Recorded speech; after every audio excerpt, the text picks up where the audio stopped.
말씀하사 내 하인을 낫게 하소서. 네, 오늘 본문에 예수님이 가버나움과 또 나인성에서 행하신 이적들을 우리가 살펴볼 터인데, 예수님이 어느 날 갈릴리 사역의 중심지였던 가버나움에 가셨다가 이곳에서 백부장의 종을 고치시는 이적을 일으키십니다. 할렐루야.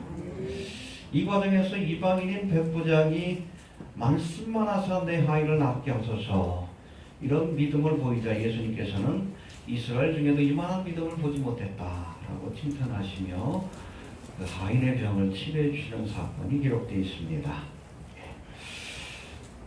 이후로 예수님께서는 나인성에 가셔서 이번에는 죽어서 장례를 치르기 위해 관에 실려 나오는 과부의 아들을 살리는 부활의 기적, 엄밀히 말하면 소생의 기적을 일으키십니다. 할렐루야.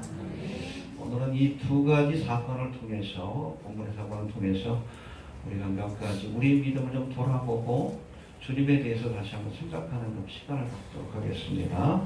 먼저 1절부터 10절까지 보니까 백부장의 하인을 고치시는 사건이 기록되어 있는데, 1절과 2절에서는 특별히 이 백부장이 종을 사랑했다라고 말씀합니다. 해봅시다. 백부장이 종을 사랑했다. 2절 한번 봅시다. 2절. 1절, 2절 다시 봅시다. 시작. 예수께서 모든 말씀을 그들에게 들으시기를 자치시기에 가버나움으로 들어가시니라. 어떤 백부장의 사랑은 종이 병들어 죽게 되었더니. 예, 여러분, 예수님이 갈릴리 사역의 중심지였던 가버나움에 들어가니 그곳에 있는 장로들이 나와서는 이방인인 백부장의 종이 병들었는데 이 병을 좀 고쳐달라고 예수님께 간청했다라고 말씀합니다. 할렐루야. 종의 병을 고치기 위해 백부장이 누구에게? 유대인의 장로들에게 부탁을 한 것이고, 또 이 부탁을 장로들이 예수님께 전한 겁니다. 자신의 병을 고치거나 가족의 병을 고치기 위해서가 아니라 당시에는 재산처럼 취급받던 종을 치료하기 위해, 해봅시다. 종을 치료하기 위해 이 백부장이 손수 장로들을 찾아가서 이 어려운 부탁을 했다는 겁니다. 할렐루야. 여러분, 2절의 말씀해 보니까 백부장의 사랑하는 종이 병들어, 이렇게 말씀합니다. 해봅시다. 백부장의 사랑하는 종이 병들어. 여기서 사용된 이 종이라는 단어가 헬라어는 둘로스라고 되어 있는데, 해봅시다. 둘로스. 예전에 그 인터넷에 보면 가끔 몇 년에 한 번씩 둘로스라고 해서 문서 선교하는 그런 배가 들어온 적이 있어요. 이 둘로스는 그야말로 천박한 종 중에서도 맨 밑에 있는 종을 일컫는 단어가 바로 둘로스입니다. 알겠습니까?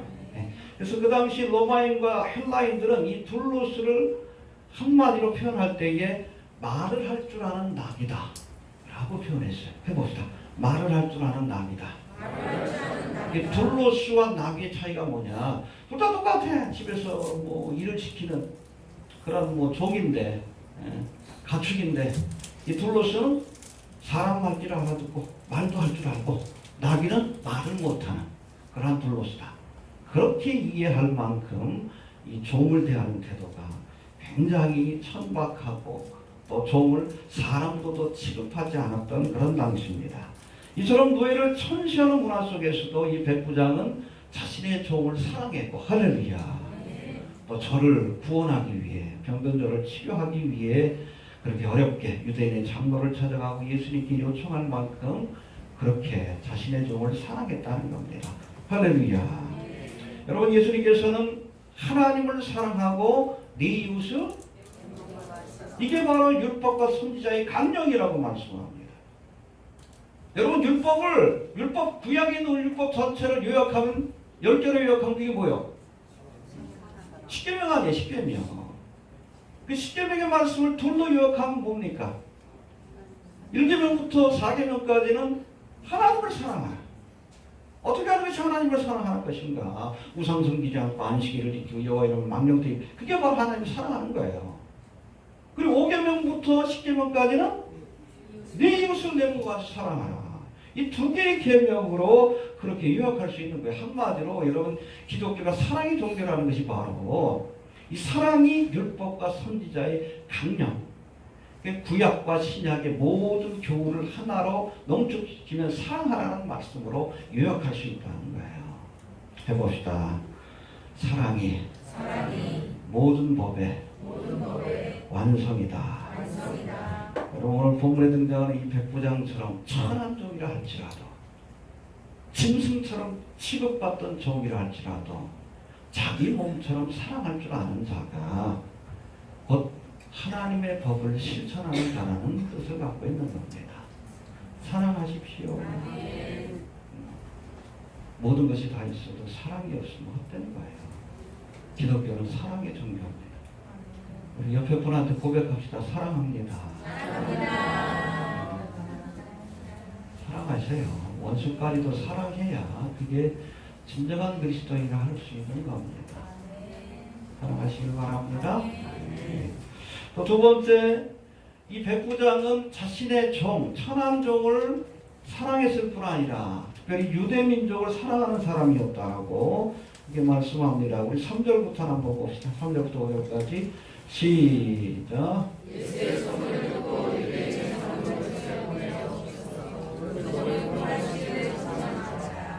이에 저희가 예수께 나아가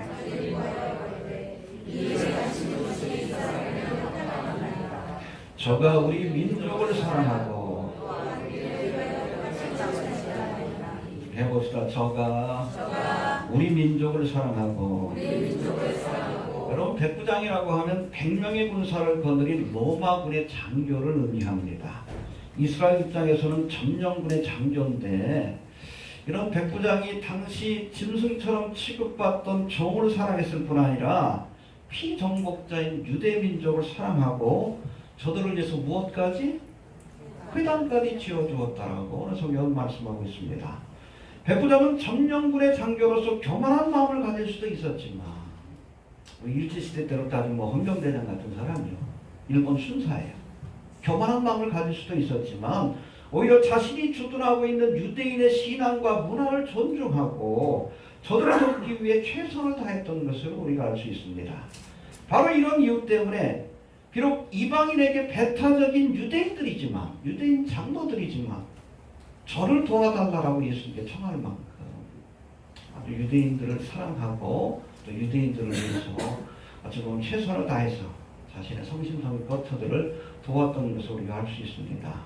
오늘 본문에서는 구체적인 언급이 없지만 백부장이 회당을 지어주고 예수님이 이방인인 자신의 집에 찾아오는 것을 정중히 거부한 것을 보면 이 백부장이 율법에 대해서도 어느 정도 지식이 있었던 것 같아요. 그렇죠? 원래 여러분, 유대인들은 레위기라든지 민수기, 신명기 이런 데 보면 이방인들 접촉하면 안 됩니다. 왜? 이방인은 부정한 자예요. 접촉하면 결례를 행해야 돼. 안식일도 지킬 수 없고, 일정한 결례를 행하지 않으면, 정결케 되는 의식을 행하지 않으면 정상적인 삶을 살 수 없어요. 그걸 잘 알고 있었어요. 잘 알고 있었다.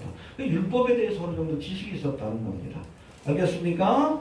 평소 율법을 배우고 또 하나님께 대한 동경심을 가지고 있었던 백부장이 이제 하나님의 아들이신 예수님을 만남으로 큰 은혜를 경험하고 본격적으로 하나님을 따르는 믿음의 사람이 될 수 있었다는 겁니다. 할렐루야.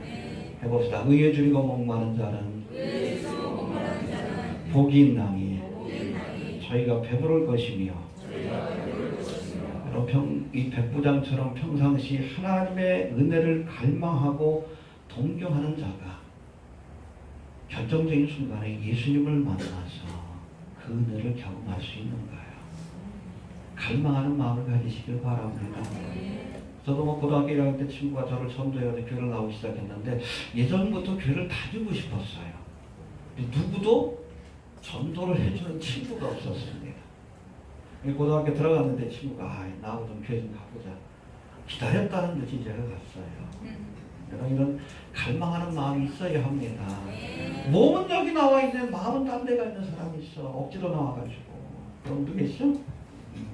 그러면 안 돼. 줄이고 목마른 심령이 있어야 돼.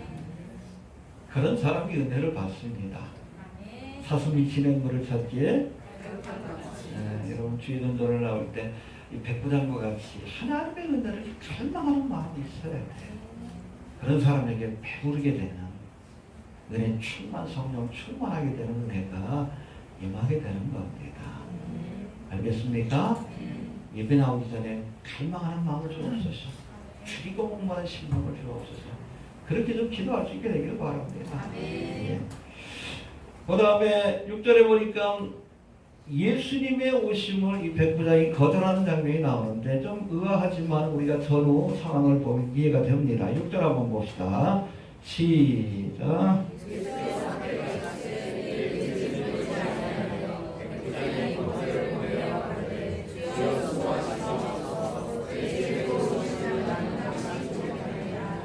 해봅시다. 나는 감당치 못하겠나이다. 영어 성경은 I'm not worthy. 나는 자격이 없습니다. 왜? 자신은 이방인이기 때문에 그래요. 하나님의 은혜를 받을 수 없는 이방인이라는 알아. 그래서 구약 성경을 보는 거죠. 근데 우리에게 지금 복음이 전해지고 누구든지 예수를 믿으면 구원받을 수 있는 그런 은혜의 시대가 열린 거예요. 보라 지금은 할렐루야. 여러분 구약의 관점에서 따지면 자꾸 구약의 율법적인 개념이 사로잡혀가지고 기독교인들이 순대도 먹으면 안 되고 돼지고기도 먹으면 아니요. 그렇게 따지면 이방인이 우리는 구원받을 자격도 없는 거예요. 우리가 바로 돼지고기요. 우리가 바로 부정한 자들이에요. 암난 어디 그러잖아요. 나는 감당치 못하겠나이다. 자격이 없습니다. 주님을 만날 자격이 없습니다. 나 같은 죄인이 어떻게 하나님의 아들을 만날 수 있습니까? 근데 오히려 그런 겸손한 믿음이 있었기 때문에 하나님의 은혜가 주어진 거예요. 이스라엘 가운데서도 이만한 믿음을 본 적이 없다. 여러분, 문이 높은 곳에서 낮은 곳으로 그러듯이 하나님은 이 백부장과 같이 스스로를 낮추고 스스로를 겸손히 그렇게 낮추는 그런 사람에게 하나님의 은혜가 머문다는 것을 우리가 하시길 바랍니다. 해봅시다. 나는 감당치 못하겠나이다. 나는 자격이 없습니다. 그런 자에게 은혜를 주시는 거예요. 이해가 되십니까? 예. 그리고 네 번째 가장 핵심적인 말씀인데 이 백부장이 예수님의 말씀의 능력을 믿었어요. 말씀만 하옵소서. 이게 요절이에요. 해봅시다. 말씀만 하옵소서. 예, 백부장은 자신은 주님을 집으로 영접하기도 또 주 앞에 나가기도 부족한 사람이다. 안나 워디. 나는 감당치 못할 죄인이니 뭐라고 합니까? 그냥 말씀만 해주옵소서. 그러면 내 아이는 낫겠나이다. 할렐루야. 7절 한번 봅시다. 7절 8절 한번 봅시다. 시작.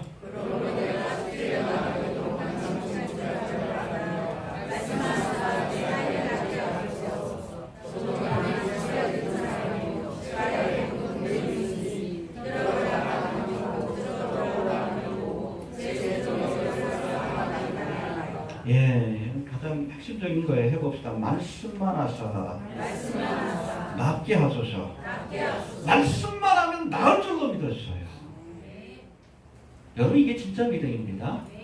여러분 군대에서 장관이 명령을 내리면 군병들은 저 밑에 있는 수하들은 그대로 순종해요. 마찬가지로 여기서 이 백부장이 예수님을 향해 뭐라고 합니까? 주께 나아가기도 해봅시다. 주께 나아가기도.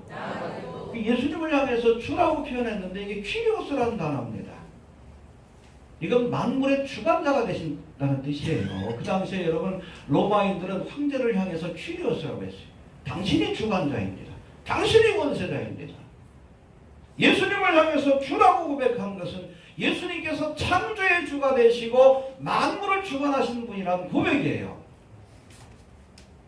그 말씀에, 그렇죠? 왕이시니까 만물을 창조하시고 주관하시는 분이기 때문에 무엇이든지 주님이 명령하면 만물이 순종한다고 믿었어요. 심지어는 병도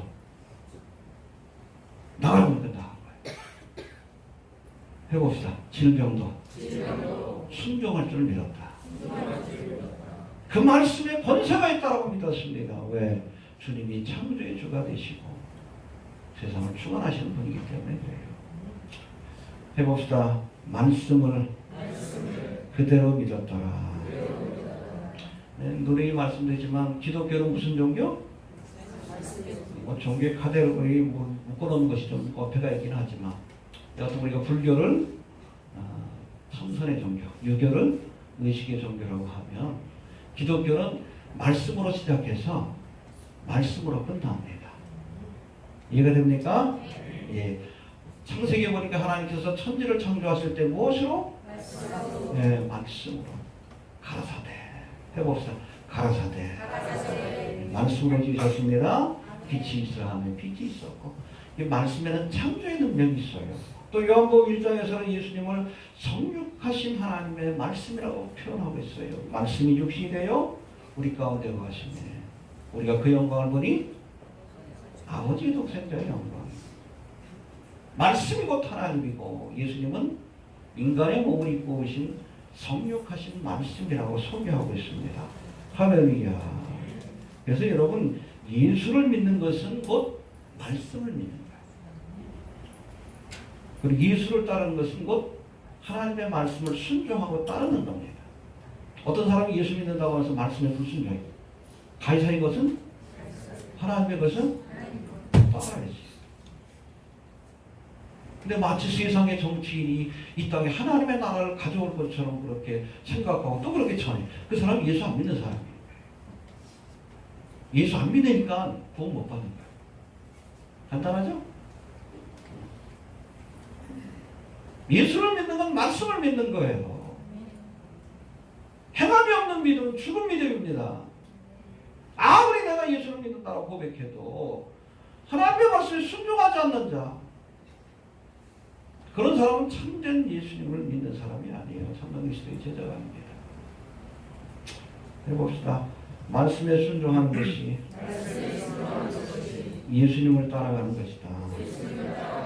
예, 통관 209장처럼 예수님 말씀하면 그대로 될 줄로 믿어야 이게 진짜 믿음입니다. 알겠습니까? 해봅시다. 예수님이 말씀하시면 그대로 된다. 여러분, 오늘날 예수님의 말씀을 기록한 것이 뭡니까? 기록된 말씀인 성경이에요. 이해가 됩니까? 이 성경 안에는 기록된 말씀인 성경 안에는 특별히 예수님께서 이 마지막 때에 우리에게 주신 약속들이 있어요. 종말과 재림에 대한 약속들이 있습니다. 전체적으로 한 5분의 1 정도가 됩니다. 전체. 이 성경이 한 5분의 1. 한 요 정도 이상은 종말과 재림에 관한 말씀이라고 보아야 합니다. 그래서 그 약속이 이루어질 줄로 믿어야 돼. 그거 안 믿으면 진짜 믿음이 아니에요. 다시 오리라. 믿어야지. 안 믿어. 그리스도인이 아니에요. 종말과 재림에 관한 그런 성경의 예언들이 지금 실현되고 있는 것들 우리가 지켜보잖아요. 그렇죠? 처처의 전쟁과 지진과 기근과 오력의 소식이 들려오고 있고 불법의 비밀이 적그리스도의 세력들이 아주 그냥 극성스럽게 활동을 시작하고 있고 마지막 때가 되면 예루살렘이 혼치케 하는 자가 무거운 돌이 되리라. 중동의 상황이 그렇잖아. 마지막 때가 되면 롯의 때와 같을 것이고 노아의 때와 같을 것이다. 어제도 여러분 부평에서 뭐하는 짓들이요. 피어 축제. 국제적인 조직망이 있어요. 여기도 보니까 어떤 분이 그러더라고요. 독일에서 온 사람도 있고 전 세계에서 이게 하나의 조직망이 있습니다. 조직적으로 여러분 동서애를 퍼뜨리는 세력들이 있어요. 노쇠대를 만들어가는 자들이 있습니다. 어제 거기 갔다 온 분이 그 비밀 댓글을 달아놓으셨어요. 보니까는 그 퀴어 축제 반대하는 거 그거 실시간으로 영상을 했는데 유튜브에서 그걸 끊어버렸어요. 혐오적인 방송이라고. 뭐가 혐오요? 그거 하는 게 그게 혐오지. 그거 반대하는 게 혐오요? 유튜브나 페이스북이나 다 여러분 다국적 기업들이 다 이걸 지원하고 있어요. 그 뒤에 뭐가 있습니까? 루시퍼로 섬기는 그림자 정부가 있어요.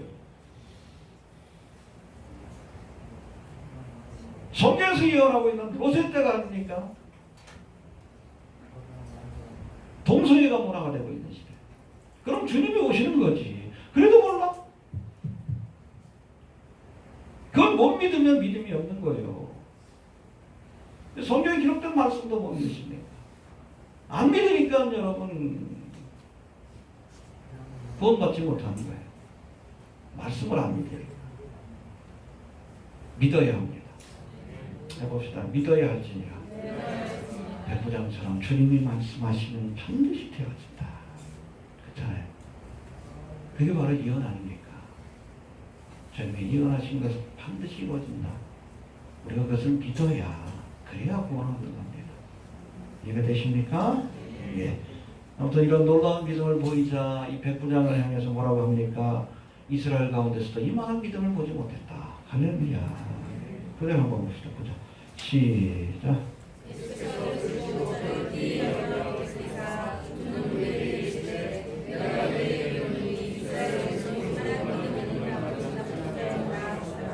예, 여러분 백부장은 이방인의 신분입니다.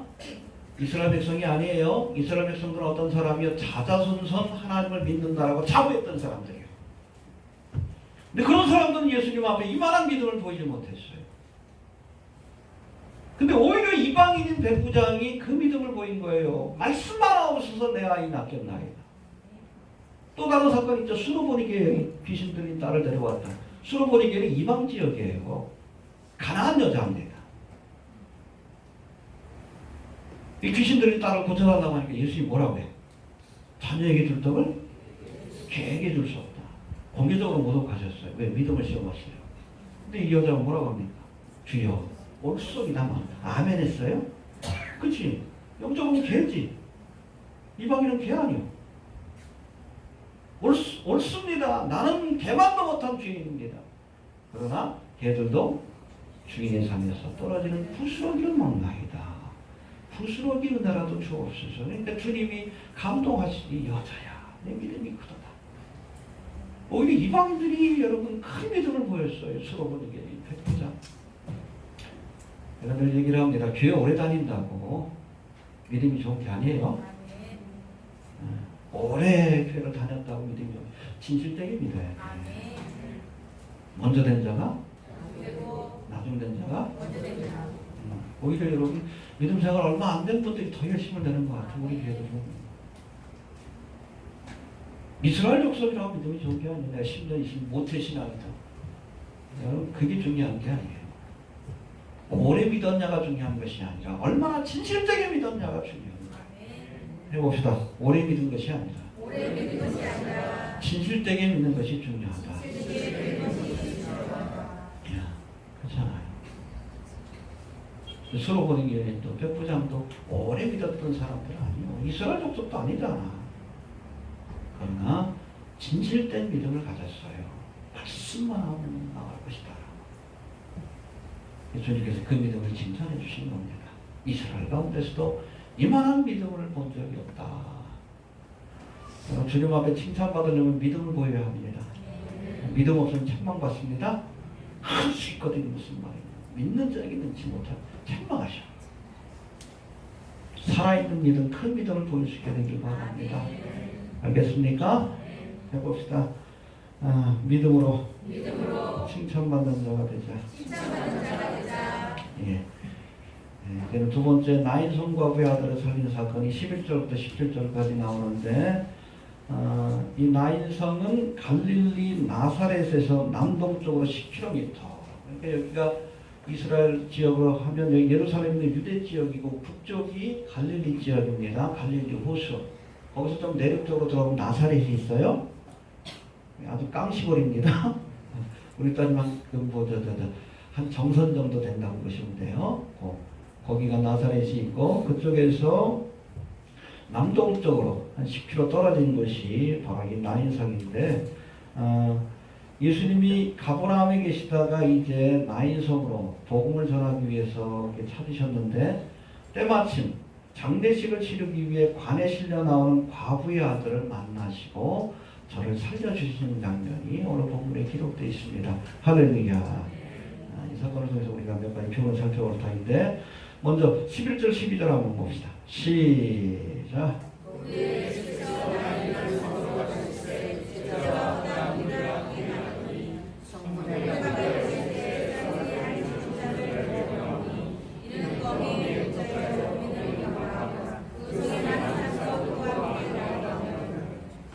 여러분 예수님이 공생의 기간 동안에 특히 우리 복음서에 보면 죽은 자를 살리는 기적을 3번 일으키셨어요. 오늘 나인성 과부의 아들하고 첫 번째 회당장 야이로있다. 순서상으로는 먼저 회당장 야이로있다를 살리셨고 두 번째가 나인성 과부의 아들. 순서적으로 따지면 맨 마지막이 나사로를 살리시나. 내가 곧 부활이요 생명이니 할렐루야. 근데 어떤 분이 어느 목사님이 좀 장례식을 집전할 그런 일이 생겨가지고 복음서를 살펴보셨대요. 예수님께서 장례식 설교를 하신 것이 있나? 없더래. 왜 그래? 예수님 앞에서 죽은 자가 살아나는 기적이 나타납니다. 이해가 되십니까? 장례식 설교를 하실 필요가 없어요. 살리시는 데니까. 할렐루야. 아무튼 이 3가지 사건이 있는데 흥미로운 것은 첫 번째 소개된 회당장 야이로에 따른 방금 죽은 딸, 그렇죠? 병고치러 갔는데 그 중간에 죽은 거예요. 방금 죽은 딸을 살리신 것이고 이 나인성 과부의 아들은 죽어서 관에 메고 갔을 때 유대인의 장례식은 3일이 아니에요. 하루입니다. 하루 만에 다 끝내야 돼. 왜? 왜 그래? 금방 썩어요. 빨리 처리해야 돼. 아무튼 뭐 하루 만에 이 장례식을 치르고 관을 메고 나가는 도중에 살리셨고 나사로 같은 경우에는 죽은 지 나흘이 되었다고 그랬어요. 그러니까 예수님께서 그 앞에서 그냥 문을 열어라 그러니까 나흘이나 됐는데 썩은 냄새가 풍깁니다.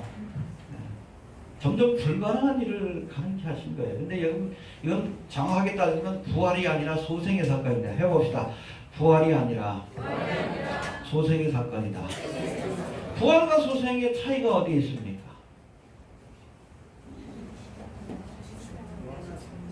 소생은 일시적으로 살리시는 거예요.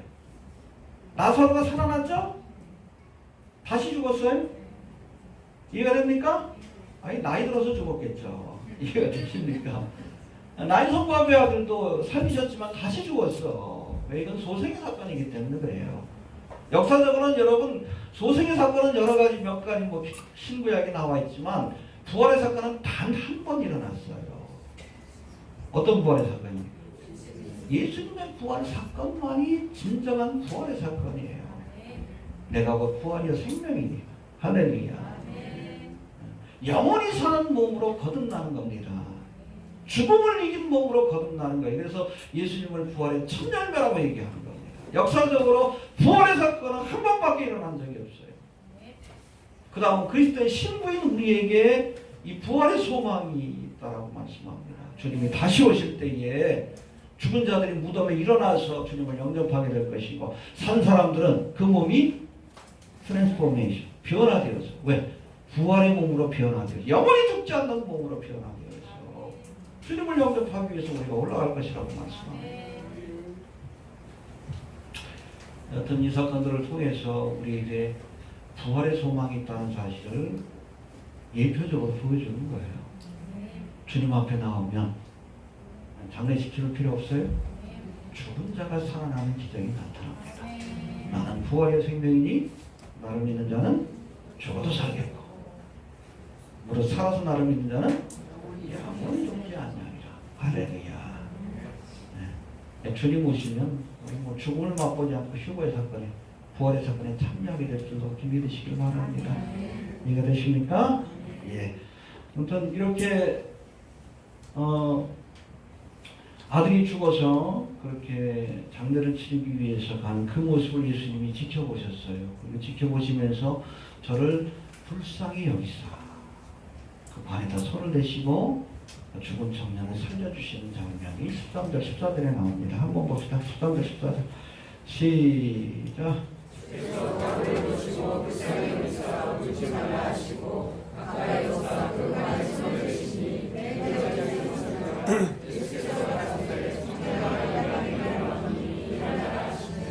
예, 그래서 예수님께서 왜 청하지도 않았는데 자발적으로 이 죽은 자를 살려주신 겁니다.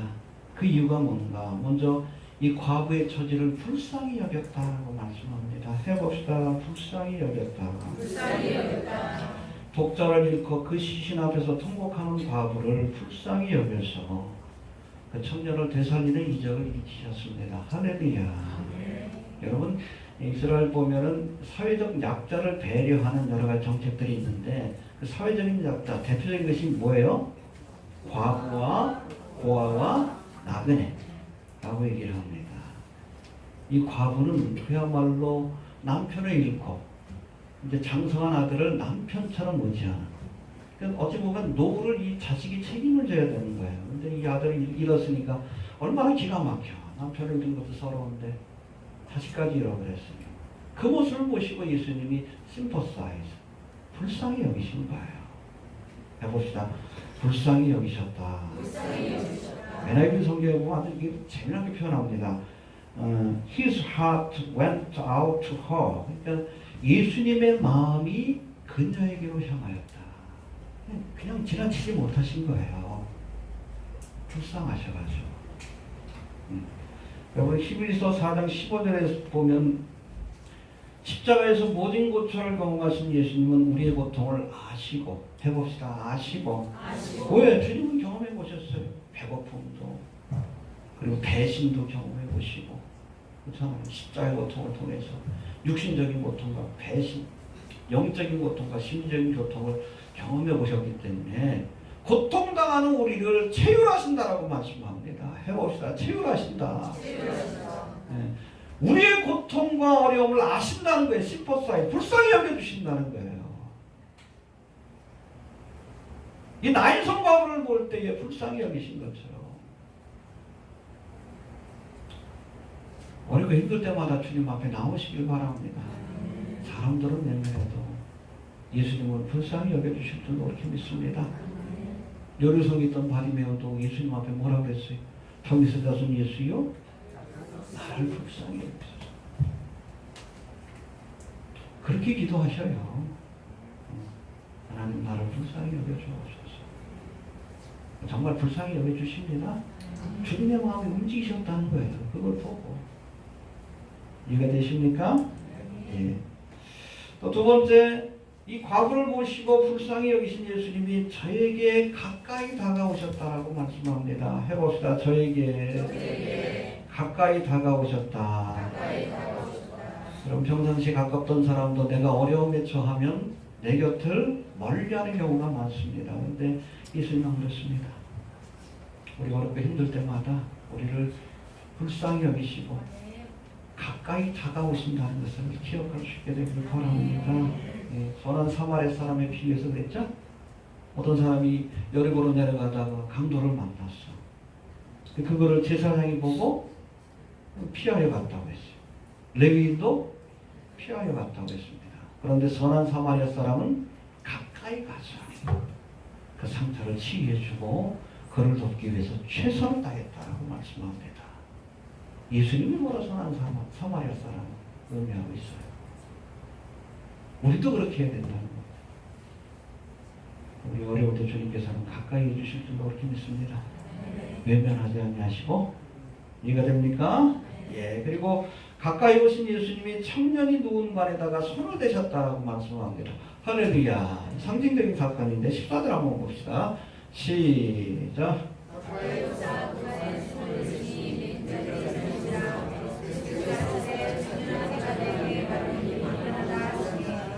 예, 해봅시다. 관에 손을 대셨더라. 예, 이게 상징적인 의미가 있는데 첫 번째는 이 관에 누운 청년을 돕기 위해서 도움의 손길을 내민 겁니다. 해봅시다. 도움의 손길을 내밀었다. 시편 136편 이 12절의 말씀에 보면 이스라엘 백성들 하나님께서 출애굽하여 저들을 도우셨는데 거기 보면 아주 재미난 표현이 나옵니다. 해봅시다. 강한 손과 표신팔로 인도하셨다. 할렐루야. 애굽 땅에서 강한 손과 표신팔로 저들을 이끌어 가나안 땅으로 들어가게 하셨다. 거기 보면 강한 손이라는 표현이 나와요. 마이티 핸드라고 되어 있는데 이건 하나님의 능력을 상징합니다. 하나님은 우리를 구원할 수 있는 능력이 계십니다. 바로왕의 교만을 꺾으셨어요. 10가지 제형을 통해서 강한 손으로. 홍해바다에 여러분 그 당시에 가장 강력한 군대라고 하는 애굽의 군대를 수장시키셨습니다. 왜? 하나님은 강하신 분이기 때문에. 그런가 하면 여러분, 강한 손만 가지고는 안 돼. 표심팔로 이스라엘 백성들을 돕기 위해 손을 내밀었다는 거예요. 아무리 능력이 있다 할지라도 여러분, 내가 돕고 싶지 않은 사람에게는 손을 펼치지 않습니다. 돕기 위해 손을 펼치신 거예요. 그 관에다 손을 대신 게 뭡니까? 돕고자 하는 하나님의 의지를 표현한 거예요. 해봅시다. 돕고자 하는 의지를 보여주신 것이다. 우리도 어려운 순간마다 주님을 바라보십시오. 주님 우리를 도울 수 있는 마이티한 강한 손을 갖고 계십니다. 도울 수 있는 능력이 계십니다. 뿐만 아니라 표심판 우리를 돕기 위해 능히 그 손을 내밀어 우리 어려운 처지에서 구원해 주실 줄로 믿으시기 바랍니다. 할렐루야. 두 번째, 예수님이 죽은 청년과 그 어미를 돕기 위해 손을 내밀어 관에 대셨는데, 사실 여러분, 이 시신을 담은 관에 손을 대는 것은 율법에서 금하고 있는 일입니다. 왜요? 시신은 부정해요. 그 부정한 시체를 담은 관도 부정합니다. 이 부정한 시신을 만지면 병이 옮거나 부정하게 될 수 있기에 율법에서 이를 금하고 있습니다. 그런데 예수님이 시신이 담긴 관에 손을 대실 때에, 지난번 문둥병자 사건에서도 그랬듯이 예수님이 부정해진 것이 아니라 오히려 그 시체가 정결케 되고 살아나는 역사가 나타난다. 할렐루야. 이게 바로 경건의 능력입니다. 예수님의 경건의 능력이 부정한 시신을 정결케 하고 살리는 이적을 일으켰다라고 이렇게 말씀합니다. 우리 그리스도인들에게 이런 경건의 능력이 있어야 합니다. 마태복음에 보니까 예수님께서 너희는 세상의 소금이요 빛이라고 했어요. 썩고 부패한 세상을 정결케 하고 거룩케 하게 한 그 책임이 우리에게 주어져 있다는 거예요. 알겠습니까? 해봅시다. 너희는 세상의 소금이다. 세상에 썩고 부패 있습니다. 우리 그리스도인들이 썩고 부패한 세상을 거룩하게 만들. 그렇죠? 근데 썩고 부패한 세상은 같이 썩고 있잖아. 마치 맛을 잃은 소금처럼. 세상 사람들한테 저런 멸시를 당하는 거예요. 주님 앞에 버림받고, 그렇죠? 밟히게 되는 거예요. 이게 한국교회 모습이에요. 돈이 없어서 문제가 아니에요. 권세가 없어서 문제가 아니에요. 경건의 능력을 잃어버렸기 때문에 세상 사람들한테 저런 멸시를 당하는 거 아니에요. 맨 매스컴에서 나오는 거 봐요. 이것도 뭐 의도된 것도 있긴 하지만 돈, 여자, 권력의 눈이 뻘개가지고 돈 욕심 버리지 못해요. 김사만이 그렇죠. 저 시간에 교회가 불려줘. 최근에 뭐 여자 문제 걸린 교회가 어디죠? 김기덕 목사. 거긴 이단이에요. 자꾸 이단인데 그냥 뭐 정상적인 교회처럼 소개하는데 문제가 있습니다. 이단이에요, 이단. 마귀론, 귀신론 때문에 예전부터 이단으로 알려져 있어요. 그 여자 문제. 유명한 목사님도 뭐 파리 여인이 있다고 했죠? 나방부인. 파리 나비부인이라고 했네? 파리의 나방부인. 네. 옛날 얘기지만 그때 한번 출간했는데 거기에서 다 샀대. 그 스캔들 퍼질까봐. 지금은 불가능해. 인터넷이 발달이 돼가지고. 지금은 뭐 다 밝혀지게 될 수밖에 없어요. 우리 썩고 부패한 세상을 거룩하게 하고 살리는 사명을 감당해야 돼. 알겠습니까? 썩은 시체랄지라도 거룩하게 만들고 살리는 능력. 그게 바로 경건의 능력입니다. 경건의 능력을 회복해야 합니다. 예, 그리고 예수님께서 이 청년을 살릴 때 뭐라고 했습니까? 청년아, 내가 내게 말하노니 일어나라. 해봅시다. 청년아, 일어나라. 여러분, 오늘 본문에 등장하는 죽은 청년은 과부인 그 어미와 또 나인성 사람에게 큰 고통과 슬픔을 주는 존재였어요. 해봅시다. 큰 고통과 슬픔을 주는 존재였다. 나인성 과부는 뭐 둘째치고라도 그 지켜보는 사람이 얼마나 힘들어. 그렇잖아. 응? 자식 잃고 울부짖는 그 어미의 모습. 이 청년이 일어나야 이 근원적인 문제가 해결되는 거예요. 해봅시다. 청년이 일어나야 한다. 죽은 청년이 일어나야 여러분 근원적인 문제, 이 나인성의 근원적인 문제가 해결되는 거예요. 한국교회가 일어나야 여러분 대한민국이 살아나는 겁니다. 교회에 이렇게 누워가지고 썩은 냄새가 풍기고 있잖아. 한국교회가 일어나라 말씀합니다.